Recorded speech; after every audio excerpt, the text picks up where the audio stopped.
बुद्ध अपने शिष्यों को दे रहे थे उपदेश, तभी एक व्यक्ति को बुद्ध की बातें अच्छी नहीं लगी।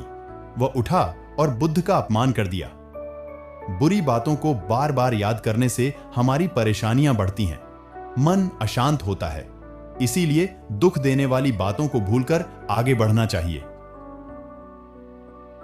इस संबंध में गौतम बुद्ध का एक प्रसंग प्रचलित है। गौतम बुद्ध अलग अलग क्षेत्रों में भ्रमण करते और अपने शिष्यों को उपदेश देते थे। एक गांव में वे उपदेश दे रहे थे। बुद्ध ने कहा कि क्रोध ऐसी अग्नि है जिसमें क्रोध करने वाला खुद भी जलता है और दूसरों को भी जलाता है। बुद्ध के प्रवचन सुनने के लिए बड़ी संख्या में लोग वहां बैठे थे। उन लोगों में बहुत गुस्से वाला एक व्यक्ति भी बैठा हुआ था। उसे ये बातें पसंद नहीं आई। वह अचानक उठा और बोलने लगा कि बुद्ध, तुम पाखंडी हो।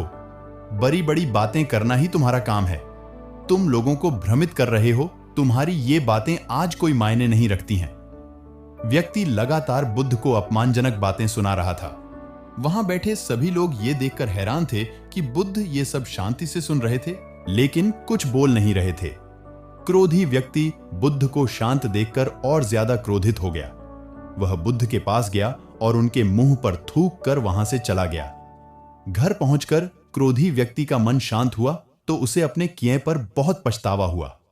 वह बुद्ध से क्षमा मांगने पहुंचा, लेकिन उस गांव से बुद्ध पड़ोस के गांव के लिए निकल चुके थे।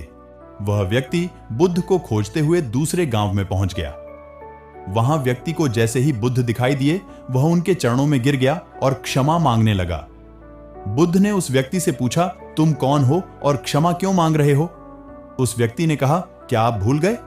मैंने कल आपके साथ बुरा व्यवहार किया था, आपका अपमान किया था। बुद्ध ने कहा, बीता हुआ कल मैं वहीं छोड़ आया हूं और तुम अभी भी वहीं रुके हुए हो। तुम्हें गलती पर पछतावा है, तुमने पश्चाताप कर लिया। अब तुम निष्पाप हो गए हो। बुरी बातें याद करते रहने से हमारा आज बर्बाद हो जाता है। इस आदत की वजह से भविष्य भी बिगड़ सकता है। इसीलिए बीते हुए कल की बातों को भूलकर आगे बढ़ना चाहिए। इस कहानी से हमें कई महत्वपूर्ण सीख मिलती हैं। पहला, यह दिखाती है कि क्रोध और अवबोध हमें किसी की बातों को समझने से रोक सकते हैं, जो हमें अपनी आत्मिक विकास का अवसर छीन लेता है। बुद्ध ने अपनी शांति और समझदारी के माध्यम से क्रोधी व्यक्ति को भी प्रभावित किया। दूसरा, यह कहानी हमें बुरे कार्यों के पश्चाताप और क्षमा के महत्व को याद दिलाती है। क्रोधी व्यक्ति ने अपनी गलती को स्वीकार किया और क्षमा मांगी, जो उसके आत्मविकास में महत्वपूर्ण भूमिका निभाता है। बुद्ध ने उसे इस बात का ज्ञान दिया कि बीते हुए कार्यों को याद करने से न केवल अपने आज को हानि होती है, बल्कि भविष्य को भी बिगाड़ सकता है।